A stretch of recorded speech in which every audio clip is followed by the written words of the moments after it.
Hello everyone and welcome back to my channel. आज की video के अंदर हम जो टॉपिक करने वाले हैं उसका नाम है capital gain on shares and units. अब बेसिकली यहाँ पर क्या है कि थोड़े से अलग सेक्शंस यहाँ पर इन चीज़ों के लिए दिए गए हैं, और अगर आप अपने स्टडी मटेरियल के अंदर देखोगे तो इसके अंदर कुछ स्कैटर्ड मैनर में इन सबके प्रोविजंस को यहाँ पर दिया गया है। बट मैंने कोशिश करी है कि इनको आपके सामने एक कंसाइज मैनर के अंदर लेके आऊँ, ताकि आपके लिए एग्जाम्स में अगर इनका पूरा का पूरा एज अ होल क्वेश्चन आपके सामने आता है तो उसको आप अच्छे से कंक्लूड कर सकें। सो गाइस, इन सब चीज़ों को देखने के लिए सबसे पहले हम एक बात देखते हैं कि जब हम एक बेसिक क्वेश्चन कर रहे होते हैं तो किन किन चीज़ों की हमें जरूरत पड़ती है, जिसके बेसिस पे हम एक अच्छे से आंसर आपके सामने प्रेजेंट कर सकते हैं। तो गाइस, सबसे पहले आपके पास आता है कि आप कोई भी चीज़ बेच रहे हो, लाइक शेयर्स हो सकते हैं, तो सबसे पहले दीज आर एप्लीकेबल ऑन आपका shares of a company, shares of a company. दूसरा पॉइंट आपके पास आता है कि भाई equity oriented mutual fund, equity oriented mutual fund. और तीसरा आपके पास आता है units of business trust, units of business trust. तो इन सब चीजों की टैक्सेबिलिटी की हम बात कर रहे हैं। अब इनमें से कोई भी चीज अगर आप गाइस सेल करोगे तो सबसे पहली बात तो आपके पास कुछ एक फेयर वैल्यू ऑफ कंसिडरेशन आने वाली है, तो उसको हम सबसे पहले लेते हैं यहां पर FVOC, ठीक है। उसमें से कुछ आपके ट्रांसफर एक्सपेंसेस हो सकते हैं, तो वो आप लेस कर पाओगे। फिर आपकी आएगी नेट कंसिडरेशन,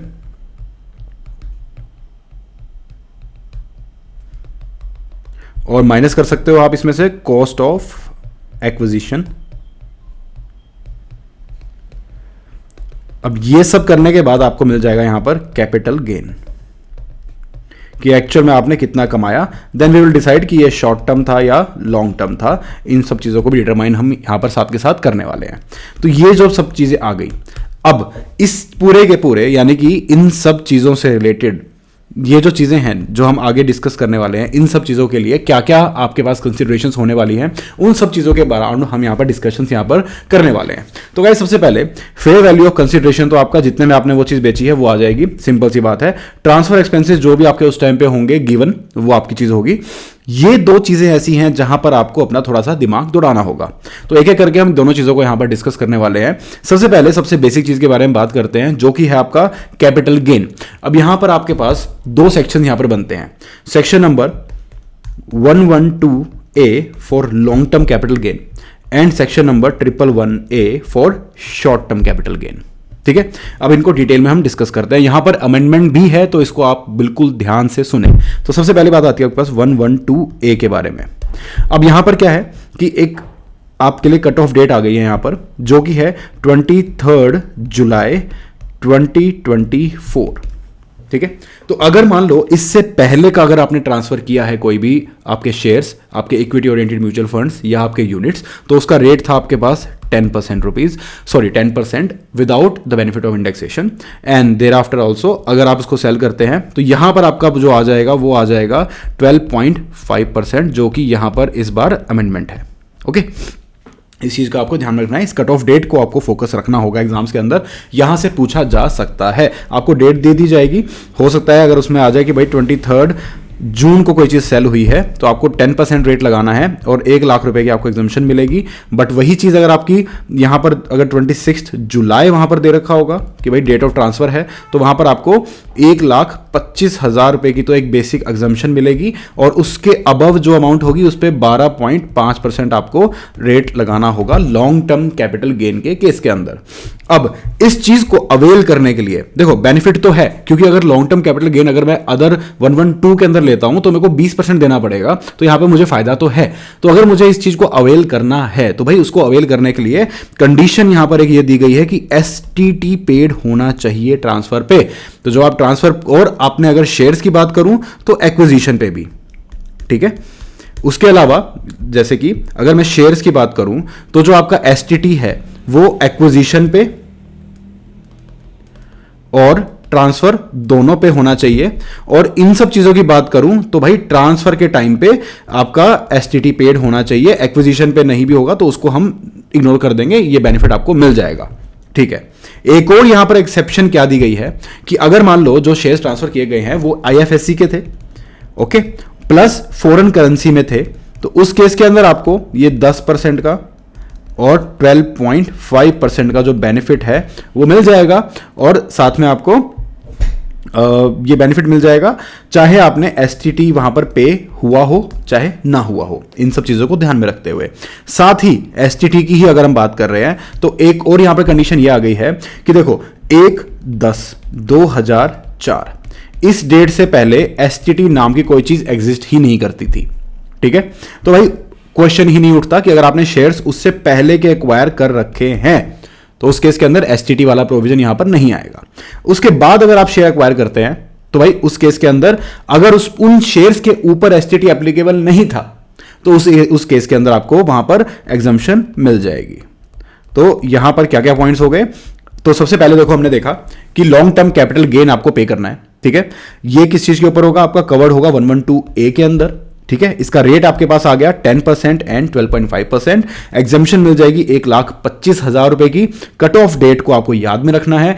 अगर एसटीटी का वहां पे कुछ भी जिक्र हो तो वहां पर आपको देखना है कि एसटीटी उसमें पे किया गया है या नहीं पे किया गया। अगर कुछ नहीं दे रखा तो आप एक अजम्पशन डाल सकते हैं कि इट इज अज्यूम्ड कि एसटीटी और वो सब फॉर्मेलिटीज अच्छे से कंप्लीट की गई है। ओके, अब उसके बाद आपका आगे जो सोल्यूशन होगा तो इन चीजों को ध्यान में रखना है। अगर आईएफएससी है, अगर आपको ये भी देखना है कि क्या पता क्वेश्चन के अंदर लिखा हो कि भाई इसने एसटीटी पे नहीं किया, तो आप एक चीज और ढूंढेंगे कि क्या ये आईएफएससी है या नहीं। तो अगर वो सामने वाली चीज आईएफएससी में निकलती है और फॉरेन करेंसी में होती है तो हम एसटीटी ना पे किया हो तो भी हम उस केस के अंदर यहां पर अवेल कर पाएंगे। और ये भी देखना है कि भाई शेयर बहुत पुराने हैं अगर, और एक्विजिशन पे लिखा हो कि भाई एक्विजिशन के टाइम पे एसटीटी पेड नहीं था तो भाई एप्लीकेबल ही नहीं था। तो अगर एप्लीकेबल ही नहीं था तो मैंने पे भी नहीं किया, तो I am doing nothing wrong, तो मुझे यहां पर अलाउ कर दिया जाएगा। दूसरा आपके पास यहां पर प्रोविजन आता है 111A। देखो 111A जो है ना वो मोर और लेस यहां पर सेम ही है, उसके अंदर कोई डिफरेंसेस नहीं है। वही आपको कट ऑफ देखने को मिलेगा। ठीक है, यही आपका कट ऑफ है कि भाई 10% इस 23 जुलाई से पहले और 12.5% उस डेट के बाद। ओके, अब इसके अंदर वही है आपका, लेकिन रेट जो है यहां पर चेंज हो जाएगा। सॉरी, रेट यहां पर आपका आ जाएगा 15% एंड 20%। सॉरी, रेट यहां पर आ जाएगा आपका 15% एंड 20%। इस तरीके से यहां पर यह चीज हो जाएगी। ओके, अब आगे चलते हैं यहां पर कि भाई जो कंसेशनल रेट ऑफ ये टैक्स है, ये आपका एसटीटी यहां पर भी रिक्वायरमेंट है। देखिए कि एसटीटी आपको यहां पर पे करना मैंडेटरी है। ओके, सेम चीज यहां पर हो जाएगी आपकी। और एक और बात का यहां पर ध्यान में रखना है कि अगर मैं लॉन्ग टर्म की बात करूं, 112A की बात करूं, चलो यहां पर डिफरेंट पॉइंट ऑफ डिफरेंशिएशन मैं आपके लिए लिख देता हूं। ये आ गया आपका 112A जो कि है लॉन्ग टर्म, और आपका आ गया 111A जो कि है शॉर्ट टर्म। तो यहां पर आपके पास अभी तक prior amendment and after amendment दो रेट्स हैं, 10% एंड 12.5%। दूसरा आपके पास है यहां पर है आपके पास 15% एंड 20%। तो ये आपका पहला बात तो रेट का डिफरेंस आ गया। ठीक है, दूसरी बात यहां पर आती है कि ठीक है एसटीटी दोनों के केस के अंदर देयर इज अ रिक्वायरमेंट कि आपको एसटीटी पे किया होना चाहिए और सब्जेक्ट टू सम एक्सेप्शंस। ठीक है, दूसरी बात एक देखनी है कि चैप्टर 6A की डिडक्शन आपको नहीं मिलेगी दोनों केसेस के अंदर। बट अगर मैं बात करूं लॉन्ग टर्म की तो आपको रिबेट भी नहीं मिलेगी अंडर सेक्शन नंबर 87A, तो वो भी आपको बेनिफिट यहां पर नहीं मिलेगा। तो इस तरीके से ये था इनका पॉइंट ऑफ डिस्टिंक्शन। इन सब पॉइंट्स का आपको ध्यान में रखना है। कट ऑफ डेट को नहीं भूलना है 23 जुलाई, और उसको ध्यान में रखते हुए आपको इस चीज को करना है। तो यहां पर हमने कैपिटल गेन क्या निकालना था वो हमने देख लिया, हमारे पास रेट आ गया।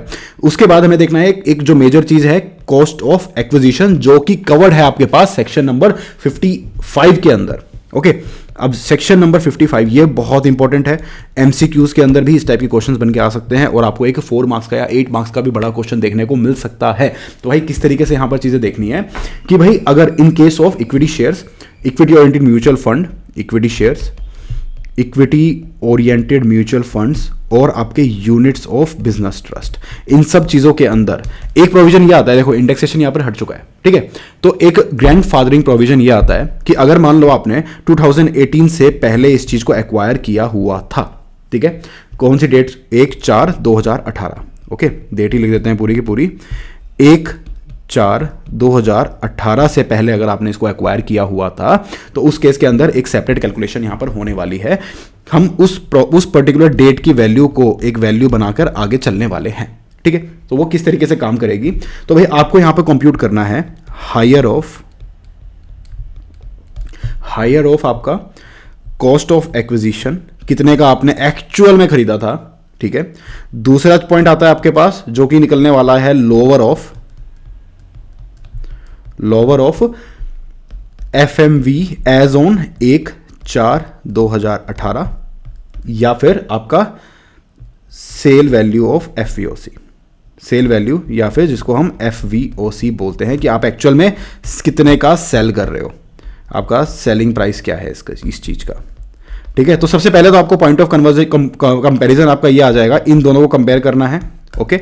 इन दोनों में से जो भी लोअर अमाउंट होगी, ठीक है, तो उस चीज को आप यहां पर ले सकते हो कि भाई FMV, बेसिकली पॉइंट ये है कि FMV एक हद से ज्यादा आपको लेने नहीं देंगे हम, ठीक है। तो आपके जो अभी आप करंटली सेल कर रहे हो, अगर यार उतनी ही अमाउंट आप बहुत कम अमाउंट में सेल कर रहे हो तो उस सेलिंग अमाउंट से ज्यादा FMV नहीं ले सकते आपको यहां पर लॉस नहीं निकालने दे रहे हैं बेसिकली हम, ठीक है। और कितने का आपने खरीदा था उन दिन, उनका जो हायर निकलेगा, फिर इस पूरे के पूरे प्रोसेस का जो हायर निकलेगा दैट विल बी योर आपका जो कॉस्ट ऑफ एक्विजिशन यहां पर लेके चलेंगे। अब एक बात आती है कि आप पूछोगे कि FMV क्या होने वाली है, तो भाई इसकी भी कैलकुलेशन है। FMV जो इस डेट की आपको निकालनी है, तो अगर मान लो लिस्टेड कंपनी है, ठीक है, तो भाई सीधी सी बात है आप कोटेड प्राइस ले लोगे, ठीक है। और अगर मान लो 31 को शेयर मार्केट बंद था, 31 मार्च को शेयर मार्केट अगर बंद था, तो भाई लास्ट जो भी ट्रेडिंग डे होगा इससे पहले का, मान लो सपोज करो कि भाई 30 मार्च को शेयर मार्केट खुला था, तो भाई इस डेट की जो होगी आपका जो कोटेड प्राइस होगा that will be your FMV, ठीक है, क्वाइट सिंपल।